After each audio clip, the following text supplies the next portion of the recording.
한 주 동안 잘 지내셨습니까? 네, 설 연휴 또 가족들과 함께 지내면서 우리 평안하게 하나님 앞에 또 살아가는 기쁨들을 누렸을 거라고 생각하는데요. 여러분들에게 한 가지 질문을 던져보겠습니다. 우리 신앙에 가장 큰 방해가 되는 우상 무엇이라고 생각하세요? 나에게 가장 큰 신앙의 방해거리가 뭘까? 우상이라고 할 수 있을 텐데 무엇일까? 개인적으로 속으로 한번 생각해 보세요.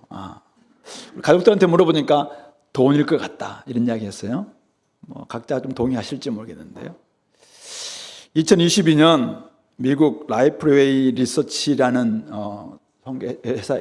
리서치 회사에서 미국 개신교 목회자들에게 질문을 던졌습니다. 교회에 영향을 미칠 수 있는 이 시대의 가장 잠재적 우상은 무엇인가? 목회자들에게 물었습니다. 성도들이 아니라 목회자들의 67%, 3명 중 2명이 안락함이다 이렇게 꽂았습니다. 안락함, 컴포트, 평안함. 그리고 2위가 미래에 대한 보장, 56%, 돈이 55%. 목사님들은 돈 별로 안 좋아서 이렇게 나왔을까요? 아마 비슷하게 생각하라고 생각하는데, 미국에서 가장 많은 교회가 세상의 안락함을 최고의 우상으로 꼽고 있고, 이 안락함을 유지하게 만들어줄 수 있는 미래에 대한 보장, 그것이 아마 돈일 수도 있겠죠. 이런 것들을 두 번째로 이렇게 꼽았다라고 나와 있습니다. 제가 왜 이 이야기를 하냐면은, 제가 오늘 이사야 46장을 보면서 바벨론 포로로 잡혀간 이스라엘 백성들이 한 50년이 지났어요. 어떤 사람들은 이제 70년이 지났습니다.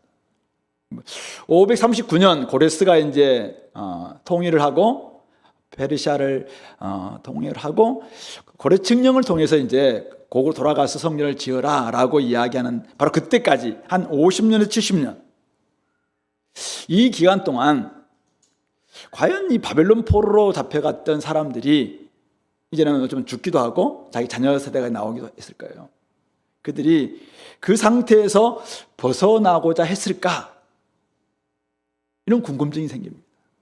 처음에는 이제 막 그들이 버드나무에다가 검은고를 걸고 고국에 대한 시온에 대한 노래를 부르면서 우리가 돌아가야 될 시온에 대한 꿈을 꾸고 노래를 막 불렀다 생각해요. 근데 바벨론이 주는 영광이 있어요. 바벨론이 주는 안락함 있죠. 당시에 최강의 제국이니까 그곳에서 어느 정도 자리를 잡고 또 집도 마련하고 또 가정도 꾸리고 이렇게 하면서 그들이 점차 그곳에서 이제 편안하게 지내고 싶어하는 마음들이 없었을까?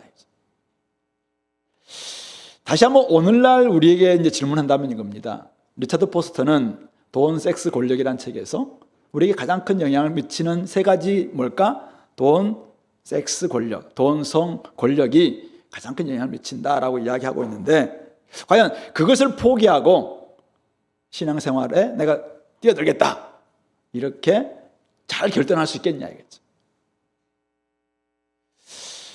신앙과 돈, 신앙과 성, 신앙과 권력이 항상 라이벌 관계는 아니에요. 그러나 때로는 이게 딱 부딪혔을 때 그것을 내려놓고 내가 신앙생활 열심히 하겠습니다 이렇게 쉽게 할 수 있겠냐.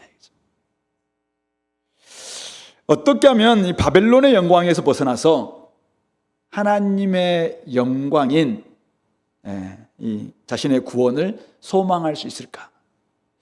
적어도 그렇게 하려면 제가 생각해 보니까 3가지가 필요한 것 같아요. 첫 번째는 바벨론의 영광이라는 게 너무 허무한 것이다. 이거는 허상이다. 이것은 거짓된 것이다. 이것은 어떤 능력도 진짜 엄청난 능력을 있지만은 이것은 사실은 헛된 것이다. 내가 서 있는 이 터 자체가 부실한 지금 터 위에 서 있는 것이다 라는 것이 명확해 하고 그것이 폭로되어야 됩니다. 두 번째는 내 상태가 지금 이렇게 있는 여기가 이렇게 살다가 이렇게 가다가 이렇게 끝난다면 나는 절망밖에 없다. 내가 지금 이 상태에서 계속 있다면은 나에게 남는 것이라는 것은 절망밖에 없다. 자기 상태에 대해서 심각성, 이것을 깨달아야 되는 것이죠. 근데 이 두 가지를 아무리 깨달아도 그러면 옮겨야 할, 이제 뭐 신앙으로 옮긴다든지 아니면 다른 데로 옮긴다면은 그 옮기는 것이, 옮길 때 그 영광이 진짜 신뢰할 만하냐. 내가 이걸 포기하고 내가 옮긴다면은 진짜 나에게는 소망이 있고, 내가 옮긴 그곳에 진짜 이게 신뢰할 만한, 나를 진짜 영광스럽게 만들어줄 수 있는 근거가 있냐. 이게 명확할 때 바벨론의 영광을 포기하고 하나님의 영광으로, 신앙의 영광으로 옮길 수 있는 게 아닌가. 오늘 이사야 선지자가 46장, 47장에서 바벨론의 우상 폭로하고, 또 47장에서는 바벨론의 멸망에 대해서 막 이렇게 예언하거든요. 왜 이렇게 하는가 이거죠. 바로 이 이유 때문이 아닐까 생각해 봅니다. 바벨론의 우상 신들이 얼마나 무능력한지, 얼마나 무력한지를 다루면서 하나님께서 주실 구원을 기대할 것을 그들에게 지금 설득하고 있는 것이. 설득된 사람들은 주님께로 이제 부름받고, 맞아, 우리는 하나님의 택함 받은 백성이지 하면서 시온으로 돌아가서 예루살렘 성전 다시 한번 회복하고 내가 나아가야겠다라고 결단했을 것이고, 설득이 안 된 사람들은 이게 그래도 차선이랄지라도, 비록 차선이랄지라도 내가 여기에서 잘 먹고 잘 살아야지, 뭐 곳에 남았을 거라고 생각합니다. 그런 점에서 오늘 우리는 이 본문을 통해서 오늘 이사야가 지금 보여주고 있는 세 가지 바벨론 우상신들의 무력함 한번 살펴볼 겁니다. 또 우리가 얼마나 지금 바벨론에 있는 그들이 얼마나 절망적인지 이것을 한번 살펴볼 겁니다. 그리고 하나님의 말씀을 정말 얼마나 신뢰할 만한가, 그것을 한번 살펴보면서 오늘 다시 한번 우리 돌아와서 우리가 이 시대 속에서 제대로 지금 신앙생활을 하고 있는 건지 우리 자신들 한번 돌아보는 그런 시간 가졌으면 좋겠습니다. 1절부터 7절까지는 바벨론 우상신들의 무력함, 무능력에 대해서 폭로하는 내용입니다. 자, 먼저 우리 1절 볼까요? 벨은 엎드러졌고 느보는 구부러졌도다. 이 벨은 바벨론의 신 마르두크라고 이제 바벨론의 신인데, 벨을 가리키는 말입니다. 주인이라는 뜻입니다. 바알과 같은 이런 뜻을 가지고 있는데, 바벨론의 마지막 왕이었던 벨사살, 벨이 왕을 보호하신다라는 뜻을 가지고 있는 벨사살 왕이 결국은 마지막, 우리 다니엘 5장인가 보면은 대결 우 바르시니까 그 글자 막 썼던 막 금잔으로 먹고 했던 바로 그 왕, 결국 그가 망하게 되는 것이죠. 그래서 벨이 지금 엎드러졌다. 느보는 마르둑의 아들 나부를 가리킵니다. 제국과 통치자들의 호칭에 많이 붙었던 지혜와 학문의 신인데, 뭐 느부갓네살도 느부갓네살이거든요. 그래서 나부가 왕관을 수여했다라는 뜻이 이제 느부갓네살인데, 결국 느보도 구부러졌다, 그렇게 이야기를 하고 있습니다. 그러면서 너희가 그들의 우상들은, 이 신들의 우상들은 형상들이겠죠. 짐승과 가축에게 실렸으니 너희가 떠매고 다니던 그것들이 피곤한 짐승의 무거운 짐이 되었다. 지금 막 우상들을 지금 나귀에 싣고 또 짐승에 싣고 막 가는데, 그다음에는 아무런 능력도 없는 무거운 나무로 만들어 놓은 이 신들이 도리어 돌로 만들었든지 간에 이 지금 짐승들한테는 무거운 짐만 되고 있다, 이렇게 이야기하고 있죠.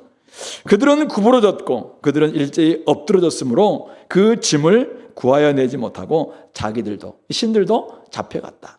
그렇게 지금 예고하고 있는 것입니다. 바벨론이 망하고 바벨론 사람들이 사로잡혀 갈 때 바벨론의 신들 그리고 그 우상들은 아무런 도움이 되지 못했다라는 것을 이야기하고 있습니다. 신년 그 축제 행렬 때 페르시아 사람, 이 바벨론 사람들은 이 우상들을 막 엄청나게 막 옮겨 다니면서 이렇게 자기 막 축제를 벌였다고 합니다. 근데 옮겨 다니는 그 신들의 우상들, 엎드려지고 구부러져 있어요. 막 세워놓았지만 그래도 뭐 엎드려 갔겠죠. 근데 그 모습이 이 소달구지나 짐승들에게 무거운 짐만 되었다라고 이야기를 하고 있는 것입니다. 그러면서 야곱의 집이여, 이스라엘의 집에 남은 모든 자여, 지금 바벨론 포로 잡혀 있는 사람들을 가리켜서 이야기합니다. 내게 들을지어다. 내가 누구냐, 이제 바로 여호와 하나님을 가리키죠. 너희들이 배에서 태어남으로부터 너희들은 내게 안겼고 태에서 남으로부터 내게 업힌 너희여, 부모가 자식을 계속 업고 안아주듯이 너희들은 나한테 업혔다라고 이야기하면서, 너희가, 이스라엘 백성 너희가 노년에 이르기까지 내가 그리하겠고 안고 업어주겠다는 것이죠. 백발이 되기까지 내가 너희를 품을 것이다. 왜냐하면 내가 너희를 지었은즉 내가 업을 것이고 내가 품고 구하여 낼 것이다. 여호와 하나님은 자기 백성들을 철저히 안고 업고 보호하고 끝까지 그들에게 헌신할 것이다 라는 것을 말씀하고 있는 것이죠. 그러면서 너희가 나를 누구에게 비기며 누구와 짝하며 누구와 비교하여 서로 같다 할 수 있겠느냐. 자, 저 이방신들, 바벨론 신들 한번 어떻게 만들었는지 한번 내가 이야기해 주마 하면서 6절 7절 이야기합니다. 사람들이 주머니에서 금을 쏟아내고, 엄청난 금을 쏟아내고 은을 저울에 달아서 도금장이에게 줍니다. 도금장이가 나중에 금장색으로서 이제 이 우상을 만드는 사람들이죠. 예, 주면은 그것으로 신을 만들게 합니다. 그리고 그것에게 엎드려 경배하면서 그것을 들어 어깨에 메어다가 그 처소에 딱 줍니다. 신전이나 아니면은 뭐 어디 집에 뭐 수호신이나 딱 두게 되면은 그것은 거기에 서 있을 뿐이죠. 우리 불상 저기 대웅전에 있으면은 대웅전에서 다른 집하고 막 옮겨 다니니까 대웅전에 늘 뭐 있을 수밖에 없다 이죠. 누워 있는 신, 예, 뭐 거기 늘 누워 있을 수밖에 없고, 서 있는 불상 늘 서 있을 수밖에 없다. 그곳에 서 있고 거기에서 능히 움직이지 못하고 그에게 부르짖어도 열심히 그 앞에 나서 비나이다 비나이다 하고 뭐 하겠지만은 능히 응답하지 못하고, 예, 왜냐하면 죽은 신이니까, 말하지도 못하는 신이니까 응답하지도 못하고 고난에서 구하여 내지도 못하느니라. 뭐를 이야기합니까? 너희들이 지금 이 바벨론에 있는데 바벨론의 영광이라는 것이 이런 기초 위에 세워져 있는 영광이다.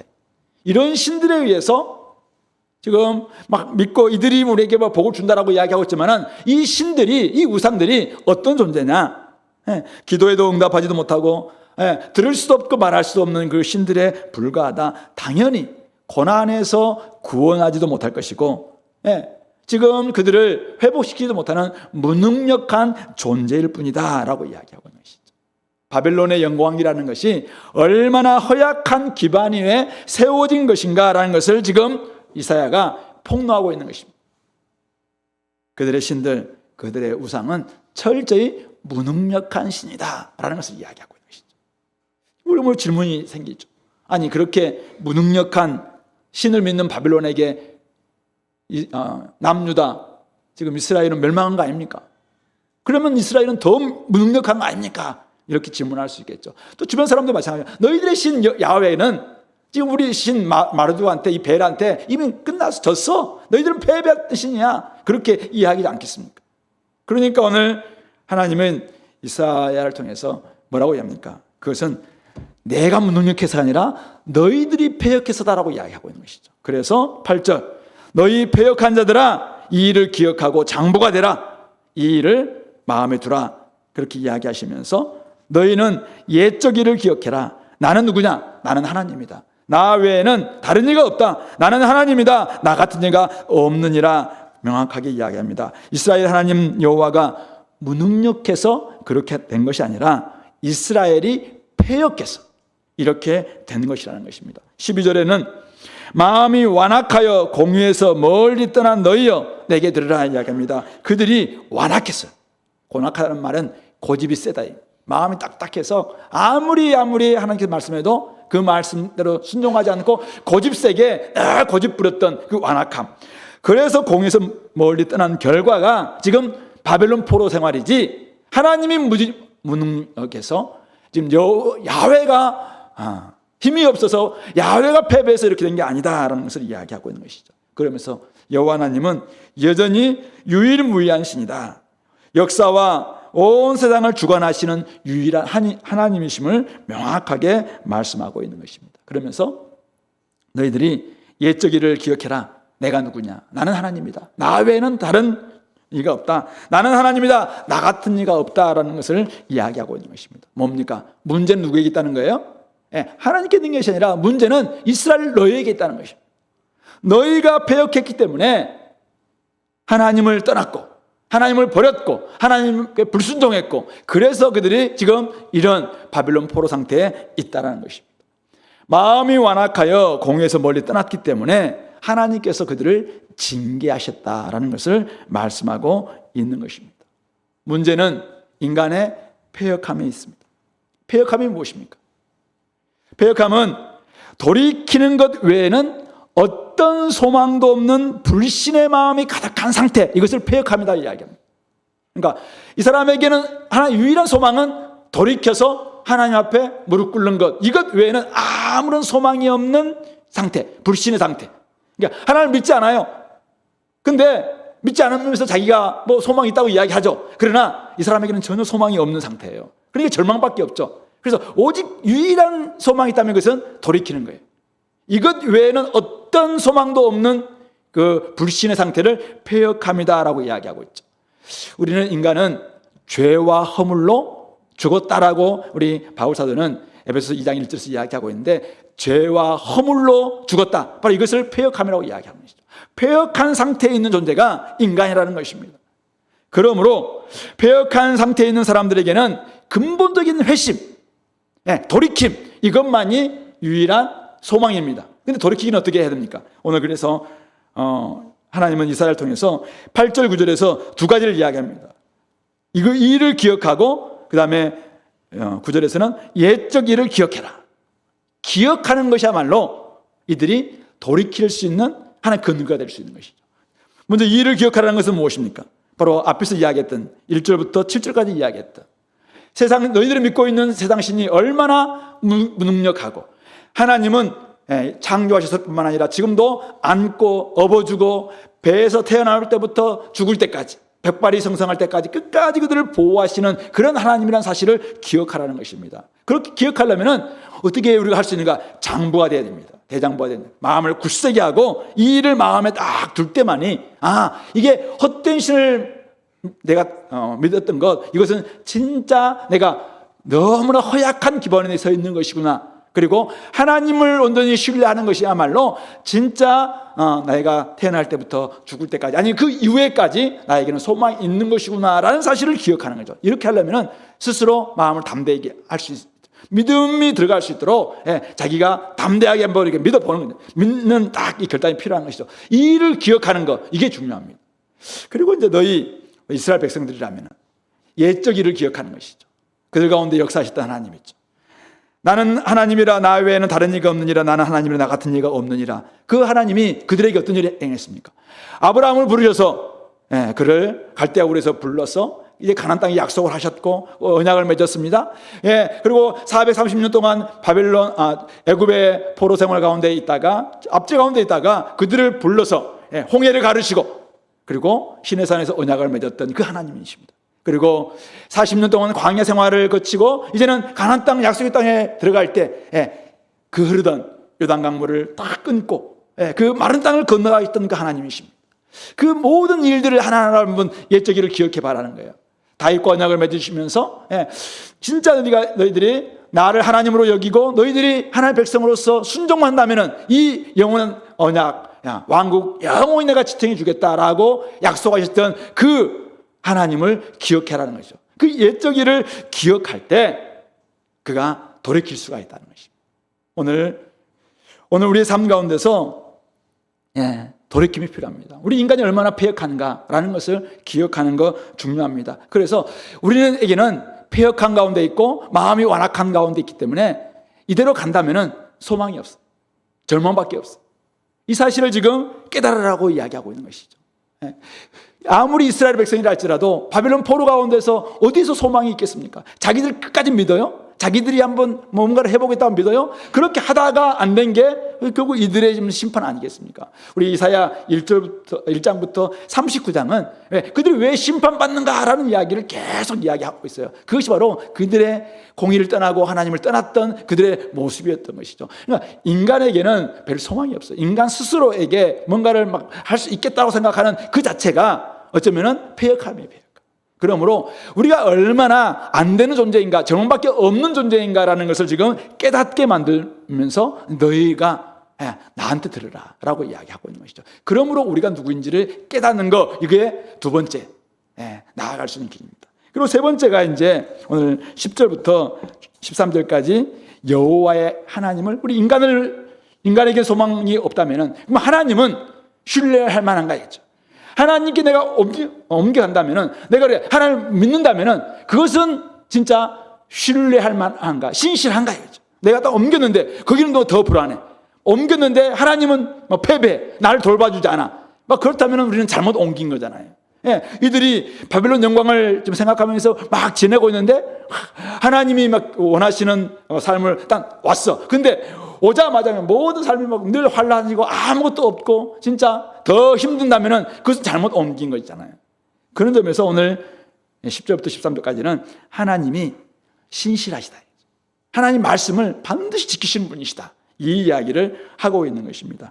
10절부터 11절에 오늘 우리 성경에는 조금 불분명히 나와 있는데 ESV라든지 이런 보면 세 개의 분사 형태로 되어 있습니다. 그래서 하나님께서 말씀하셨는데 그 말씀을 반드시 시행하신다. 11절 하반절에 내가 말하였은즉 반드시 이룰 것이고 계획하였은즉 반드시 시행하리라, 이 이야기를 하시기 위해서 세 가지 분사 형태가 지금 나와 있는데, 먼저는 내가 시초부터 종말을 알렸다라고 이야기합니다. 그러니까 시작할 때부터, 구원을 시작할 때부터 마지막이 뭔지를 알리신 분이에요.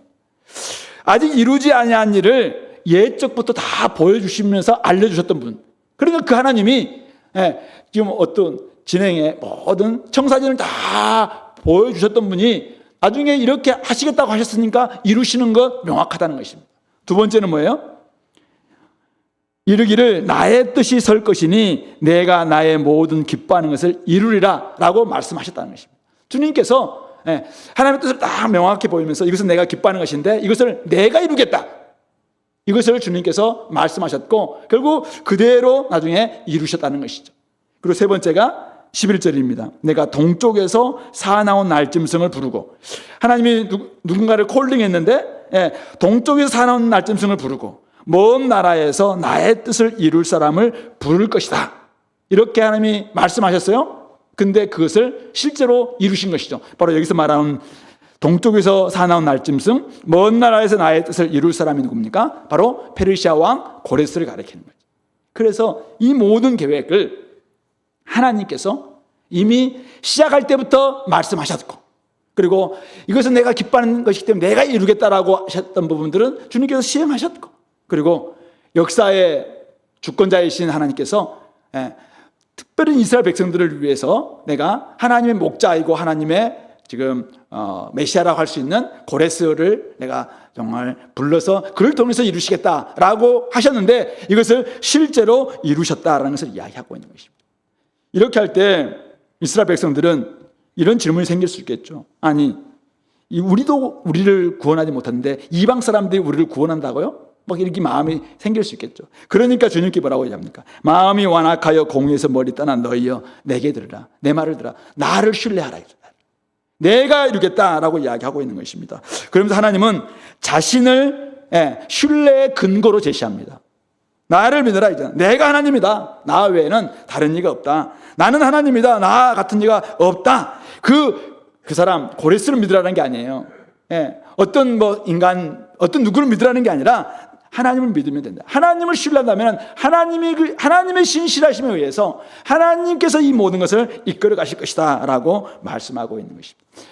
시초부터 종말을 알리셨고 아직 이루지 않은 일을 딱 시작하시면서 다 보여주셨기 때문에 그 청사신 그대로 이끌 것이라는 것입니다. 하나님의 뜻, 반드시 하나님의 사람에 의해서 하나님이 부르시는 고레스를 통해서 이루실 것이다 약속하셨고, 이 말씀은 그대로 역사의 현장에서 BC 539년 고레스가 이제는 페르시아를 통일하면서 고레 칙령을 통해서 이 일들을 이루셨다라는 것을 알 수 있다는 것입니다. 그러므로 우리는 미쁘지 않지만은 하나님 말씀은 영원히 미쁘시기 때문에 신실하신 하나님께서 보증이 되어 주신다라는 것입니다. 하나님의 구원은 그래서 이렇게 이야기합니다. 13절에 내가 나의 공의를 가깝게 할 것이다. 내가 나의 공의, 너희들은 공의에서 멀리 떠났지만 내가 나의 공의를 가깝게 할 것이다. 근데 그것이 뭘까? 그것이 멀지 아니하니 나의 구원이 지체하지 않을 것이다. 하나님께서 주도하시는 구원이 곧 이루어질 것이다 라고 이야기하고 있습니다. 그러면서 내가 나의 영광인 이스라엘을 위하여 구원을 시온에 베풀 것이다. 그래서 지금 시온은 멸망 상태에 있습니다. 물론 이사야가 있던 당시까지는 아직 망하지는 않았어요. 근데 나중에 진짜 587년, 86년에 바빌론에서 멸망했죠. 근데 나중에 또 그로부터 50년, 70년 지나고 난 다음에 시온의 온전한 구원이 이루어질 것이다. 온전한 구원은 그때 뭐 아직 성취된 건 완성된 건 아니지만은 어쨌든 구원을 이룰 것이다 라는 이 말씀을 그대로 이루시게 되었다는 것이죠. 그러므로 하나님은 신뢰할 만하다 했죠. 인간은 신뢰성이 없어요. 인간은 계획했던 거 여러분들 이번 지금 한 달 딱 지났는데 1월 첫날 계획했던 거 한 달 동안 잘 지키고 있습니까? 운동 열심히 하겠다. 잘 지키고 있나요? 통도 크루에 한 60명 들어왔다고 했는데 60명 매일 통화 잘 하고 있나요? 여러분들은 여러분들 자신을 믿을 수 있나요? 어젯밤 굳은 맹세도 날을 새면은 날아가는 것 우리의 모습 아니겠습니까? 소나무는 늘 청청하지만은 우리 인간은 늘 불안정한 거 아닌가요? 그러므로 우리 인간에게는 사실 어쩌면은 근거가 될 수 없어요. 신뢰할 만한 근거 아니에요. 사랑의 대상이 되죠. 장로님들, 우리 집사님들, 우리 성도님들 다 사랑합니다. 근데 제가 여러분들을 믿어요? 내가 여러분들을 신뢰하고 나의 인생을 걸어요? 할까요? 그러다가 얼마나 뒤통수 맞게 그렇게 자기도 알겠습니다 했던 사람이 가장 먼저 안 보인다니까요. 이렇게 하기 때문에 사실은 사람에게 온전한 우리가 신뢰를 줄 수 없어요. 어쩌면은. 근데 하나님께서 내가 하겠다는 내가 이루겠다. 내가 나의 구원을 이루겠다. 내가 나의 공의를 가깝게 할 것이다. 내가 나의 영광인 이스라엘, 이 이스라엘 위해서 내가 구원을 시행할 것이다. 그러므로 나를 신뢰해라. 내가 주는 영광, 바벨론 영광에 아무것도 아니지만은 내가 주는 영광, 이것이야말로 진짜다. 지금 그 이야기를 하고 있는 것입니다. 자, 이 말씀을 가지고 오늘 다시 한번 2025년을 살아가는 저와 여러분들, 이 세대의 최고의 우상인 세상이 주는 영광, 안락함에서 내가 어떻게 하면 빠져나올 수 있겠는가? 목사님 꼭 그 안락함에서 빠져나와야 되나요? 혹시 그렇게 하시는 분도 있을지 몰라요. 제가 돈 포기하고 좀 편안함 포기하고 집도 포기하고 차도 포기하고 이렇게 해야 되니까 그 말 아니에요. 그 말 아니에요 지금. 근데 하나님보다 더 사랑하고 그것을 위해서 이것을 놓고는 다른 건 다 포기하더라도 이건 절대 포기하지 못한다면 우상이 될 수 있죠. 근데 과연 내가 어떻게 하면은 이 세상의 영광을 내려놓고 하나님이 주시는 영광, 나 자신을 하나님 주신 영광이라고 이야기했네요. 하나님의 영광이라고 이야기하고 있는데 이스라엘을 진짜 나 자체가 회복되는 것, 구원받는 것, 이것이 가장 큰 소망이구나 생각하면서 여기에 가치를 두고 마음을 쓸 수 있겠는가요? 어떻게 하면 될 수 있겠는가요? 제가 조금 워드 플레이처럼 삼신을 한번 생각해봐요. 삼신. 하나는 거짓신, 세상신의 헛됨을 폭로하자. 두 번째는 우리 자신은 패역한 존재이고 돌이키지 않으면 절망할 수밖에 없는 존재다라는 것을 인정하자. 세 번째는 참신이신 여호와 하나님 말씀을 믿고 과감하게 나아가자. 이 세 가지. 이 복음 이야기를 쓰는데 여러분들 전도할 때도 마찬가지입니다. 전도할 때 마찬가지고 내가 지금 이 길을 걷는 게 맞는가? 다른 사람들이 누가 권면한다면 이 세 가지 부분들이 명확해야 됩니다. 해야 되는 거 아닌가 이거죠. 이 세상 우상은 무능력한 존재입니다. 우리는 이렇게 말할 수 있죠. 근데 여러분 사람들 가운데서 이 세상 신은 이 세상이 주는 안락함은, 이 세상이 주는 영광은 가짜입니다. 저 설교했어요. 또 막 말할 수 있어요. 근데 그렇게 살 수 있냐? 그렇게 살고 있는가? 이 세상 신은 믿지 아니하는 자들의 마음을 어둡게 해서 하나님의 형상인 그리스도의 영광을 선포하는 이 복음의 빛을 보지 못하게 만든다라고 고린도후서 4장 4절에서는 이야기하고 있습니다. 이 세상 신이 우리를 어떻게 만드냐면은 무지하게 만듭니다. 우리의 마음을 완고하게 만듭니다. 그래서는 지각이 어두워지고 깨달음이 없어요. 그래서 하나님의 생명에서 자꾸 떠나 있는 그런 사람들이 자신을 자꾸만 자기 몸을, 자기의 지체를 방탕에 방임하고 탐심, 우상 숭배에 빠지도록 만드는 것이 바로 이 세상 신이 지금 하고 있는 역할이다라고 우리 에베소서 4장 18절, 19절에서 이야기하고 있어요. 근데 세상은 그렇다 하더라도 우리는 어떠냐, 우리는. 아니, 세상 사람들은, 세상 신은 계속 사람들에게 안락함을 줍니다. 막 돈의 영광을 줍니다. 이 세상의 안목의 정욕과 육신의 정욕과 이생의 자랑을 막 선물해 주면서, 야, 이게 진짜야. 이게 진짜 너희를 행복하게 만들어줄 거야. 라고 이야기합니다. 근데 우리들은 어떠냐, 우리들은 이게 가짜고, 이게 이 세상 신의 헛됨이다라고 진짜 폭로하면서 살아가고 있느냐 이거죠. 요한계시록의 언어로 생각한다면은 용의 길이 아니라, 즉 사탄의 길이 아니라 어린 양의 길을 나는 걷고 있는가 이거죠. 그럴 때만이 야, 이 세상 신은 진짜 이거 허상입니다라는 것을 폭로하는 거거든요. 소위 말해서 돈, 많은 사람들이 우상으로 삼습니다. 돈 없으면 못 살죠. 저한테 가족들이 묻고 여러분이 부르면, 목사님 돈 안 좋아하세요? 좋아합니다. 저도 돈 없으면 잘 못 살죠. 근데 돈이라는 게 뭐예요? 유동성이 워낙 커요, 워낙. 그러니까 이게 불안정할 수밖에 없다는 것이죠. 근데 거기에 내 인생을 걸 것이냐 이거죠. 그럼 어떻게 해야 돼요, 우리가? 이게 필요는 하지만은, 얘가 좀 굉장히 좀 흔들거리고 있어요. 이게 불안정하다는 거잖아요, 이게. 불안정하다는 거죠. 우리가 불안정한 곳에 있으면은, 이번에 일본의 싱크홀 40m 막 생겨고 막 그랬다면서요. 자기는 그곳이 든든한 줄 알았어요. 근데 그 안에 밑에 엄청난 이 싱크홀, 함몰 웅덩이가 있었던 것이죠. 그러니까 붕 이렇게 꺼진 거잖아요. 돈이라는 게 사실은 그럴 수 있어요. 굉장히 유동성이 강하기 때문에 여기에 내 인생을 걸었을 때 우리는 사실은 거기서 망할 수도 있어요. 에베소서 4장에서 뭐라고 합니까? 너희는 그리스도에게서 그같이 배우지 아니했다고 이야기하고 있습니다. 우리는 그리스도에게 배운 게 뭡니까? 우리는 어린 양을 따라가는 사람들이죠. 어린 양의 길로 따라가는 사람들이에요. 그럼 우리는 돈은 어떻게 해야 돼요? 돈은 우상이 아니죠. 우리에게는 돈은 하나님과 라이벌이 될 수 없는 존재예요. 돈은 뭐예요? 하나님 주신 선물이죠. 그러니까 어떻게 해요? 돈은 쓰라고 주신 거죠. 그러니까 잘 쓰는 거죠.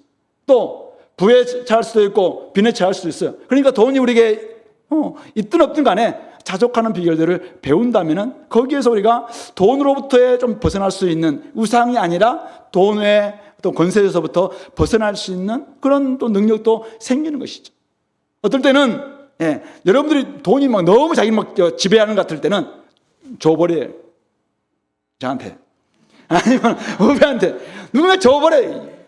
돈을 나누면 저 사람들이 저 돈이 별로 없겠네. 다 나누면 기부하는 거죠. 기부하는 거. 베푸는 거죠. 그래서 하나님 주신 선물이다 이거는. 그래서 왜 주셨는가? 나누라고 줬다.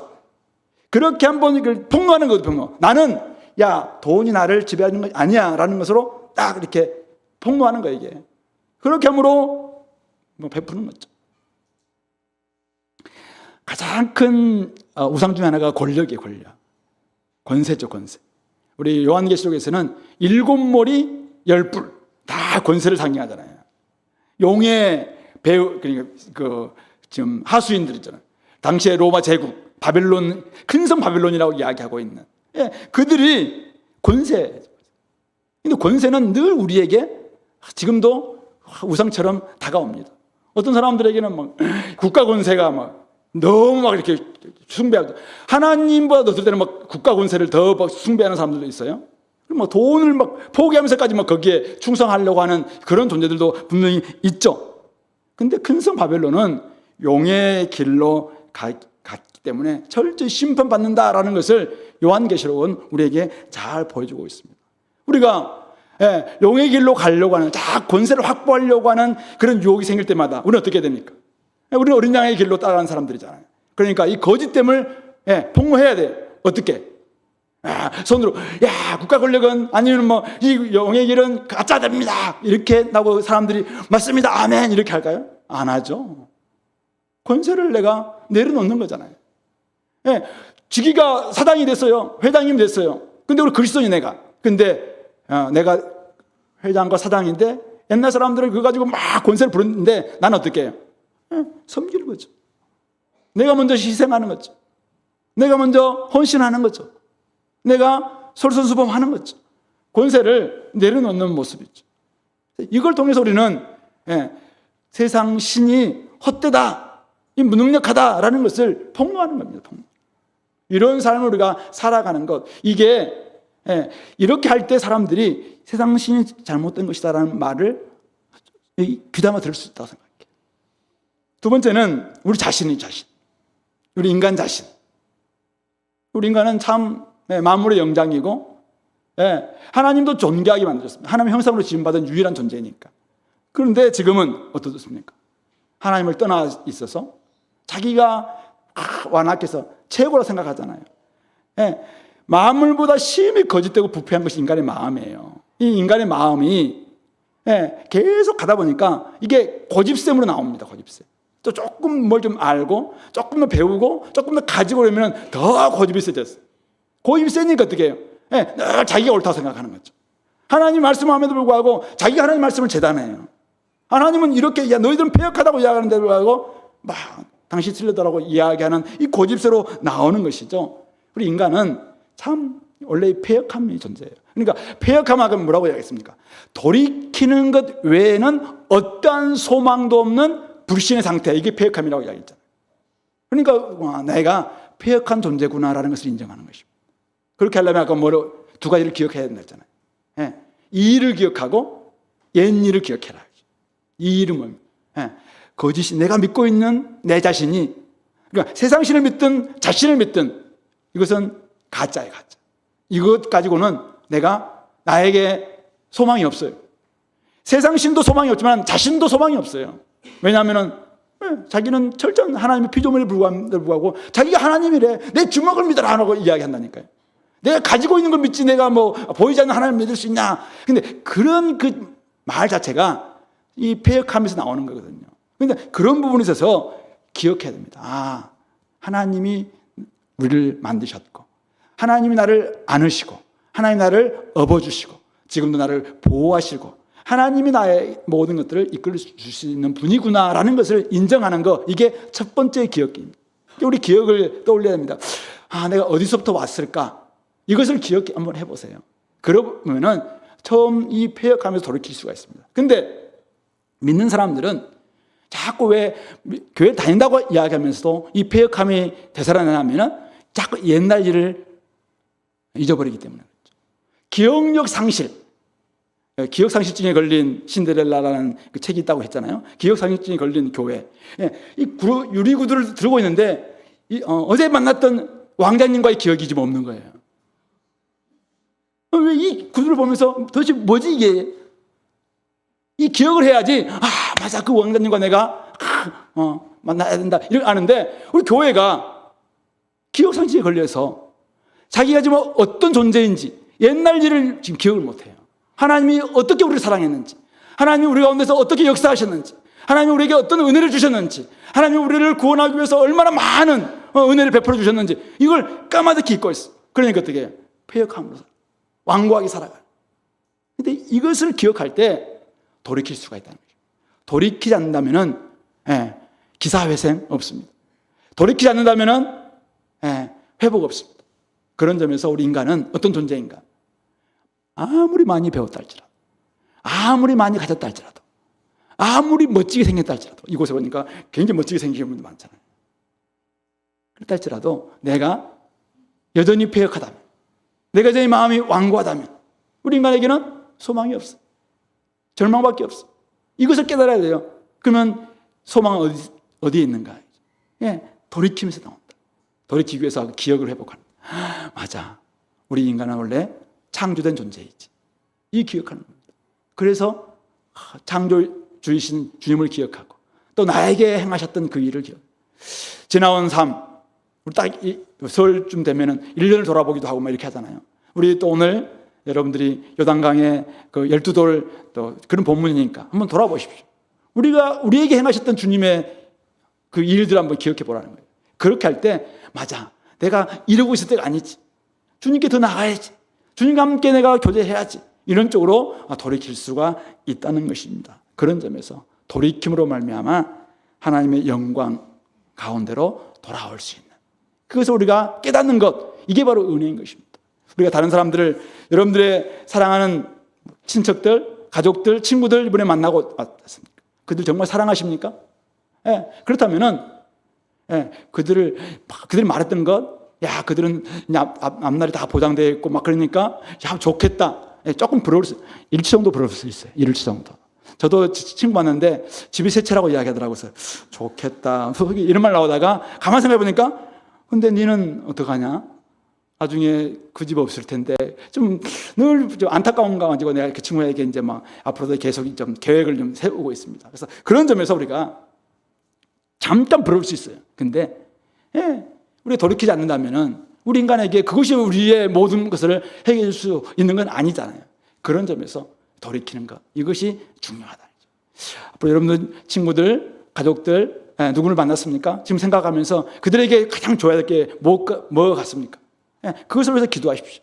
그것을 주면서 꼭 이야기하십시오. 우리가 돌이키지 않는다면 안 된다. 근데 돌이키려면 너를 한번 기억해 봐라죠. 네가 어떻게 여기까지 왔나? 너에게 행하셨던 그 일들, 너는 잘 모르겠지만은 보이지 않는 손이 있다. 그분께서 다 행하신 것이다. 이들 기억해라. 그리고 진짜 네가 지금 서 있는 이곳이 가장 안전한 터전이라고 생각하냐? 근데 이거 무너진 날, 우리 젊음 20대, 30대 잘 보이고 잘 서 있고 잘 씹고 돌도 막 씹어 먹고 막 그렇게 하잖아요. 근데 이제 점점 저도 요즘 내일 병원 가보려고 그래요. 눈이 잘 안 보여. 여러분들이 막 흐릿하게 보이고 막 갈수록 뭐가 잘 안 보이고 여기도 저 아프고 자꾸 이렇게 하니까 이거 참 빨리 가야지 막 이런 생각이 들기도 하고 그렇게 되는데 병원 간다는 말이에요. 어쨌든 간에 우리가 우리 자신을 얼마나 되냐 이거죠. 근데 진짜 믿을 수 있는 것은 누군가야죠. 그런 점에서 돌이키자. 그리고 세 번째, 참신. 진짜 우리에게 그분이 신뢰할 만한가요? 오늘 통독하신 분들, 통독 크루에 들어있는 분들, 오늘 진실에 대한 동영상 하나 봤어요. 에메트라는 그 단어가 있는데요. 진짜 신뢰할 만한가요? 이겁니다. 하나님이 진짜 신뢰할 만한가? 그렇다면 그분께서 말씀하신 것을 하나님의 신실하심에 의해서 끝까지 끌고 나가시는 바로 그거. 이게 우리가 믿음의 근거. 그게 바로 아멘이라고 할 때 아멘이 나온 그 근거라고 이야기하고 있습니다. 그렇습니다. 예수님이 오시기 전 700년 전에 이루셨던 말씀을 예수님께서 이루셨습니다. 이 고레스가 나오기 100몇 년 전에 나왔던 이 예언의 말씀을 하나님께서 역사 속에서 고레스를 통해서 이루셨습니다. 많은 사람들은 이야기합니다. 이것은 하나님의 말씀이 이룬 게 아니라 고레스가 그렇게 지금 많은 사람들에게 이런 정책을 쓴 거야. 그렇게 이야기하고 있지만 성경에서는 이것을 비롯해서 하나하나를 다 예언하셨고 그것이 이루어지고 있지 않습니까? 우리가 말했다면 그것은 믿지 않아요. 그런데 하나님이 말씀하시는 것을 하나님께서 시행하십니다. 계획하신 것 하나님 반드시 시행하시겠다라고 약속하지 않았습니까? 그러므로 하나님은 신뢰할 만한 근거가 있습니다. 명확한 신뢰할 만한. 그러니까 우리는 신실하지 못합니다. 박철진 목사도 제가 저를 믿지 마시라고 하는 게 좀 그렇게 하는데 어쨌든 그러나 너무 믿지 마세요. 너무 믿지 마세요. 근데 저도 굉장히 신뢰를 줄 만큼 애를 쓰고 있어요. 근데 인간은 좀 그런 존재예요. 근데 하나님은 명확하십니다. 세상 영광 다 떨어진다 할지라도 이 하나님의 말씀은 영원토록 신실하신 말씀입니다. 그러므로 이 말씀을 믿고, 그래서 오늘 주님 뭐라 합니까? 내게 들으라. 내게 들으라. 너희들 내게 들으라. 나한테 들으라. 내 말을 들으라. 나를 믿어라. 나를 믿어라. 그럴 때 하나님의 영광인 이스라엘의 회복, 하나님의 구원, 하나님의 승리 주어지는 것이고, 그럴 때 사실은 이 이스라엘 회복도 일어났다라는 것을 우리가 알 수가 있는 것입니다. 그런 점에서 여러분들이 세상에 나가서 세상 신은 무력하다, 우리 자신은 패역하고 완악하다, 참신이신 하나님만이 신실하시고 반석이시고 소망이시고 우리가 의지할 바위시다라는 것을 우리가 증거하고, 그런 삶을 살아낼 때 하나님의 형상을 지음받은 우리의 온전함도 회복될 수 있고 세상의 구원도 가능할 줄로 믿습니다. 그런 점에서 복음 이야기를 쓰기 위한 우리 공동체에 정말 인식의 전환, 또 삶의 좀 방식의 전환, 이런 것들이 바로 이 세 가지 관점 속에서 좀 전환이 필요한 것은 아닐까 생각해 봅니다. 세상 사람들은 여전히 세상이 주는 안락함에서 벗어날 생각이 별로 없습니다.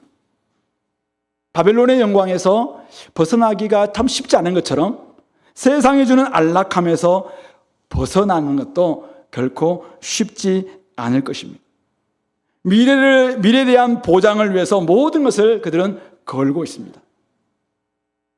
그런데 생각해 보시면 우리가 어떤 보장이 된다고 생각하면서 보험에 10개, 20개를 다 가입을 했어요. 근데 나중에 보니까 이게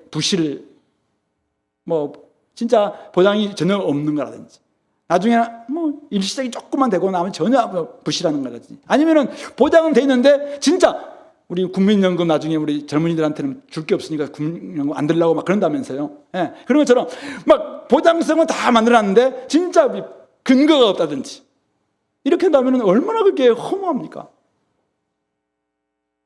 사람들이 지금 그렇게 하고 있어요. 근데 우리가 하나님의 영광이 진짜입니다, 우리가 얻은 이 구원이 진짜 믿을 만한 겁니다 라는 것을 그들에게 설득하기 위해서는 우리가 이것을 보여줘야 됩니다.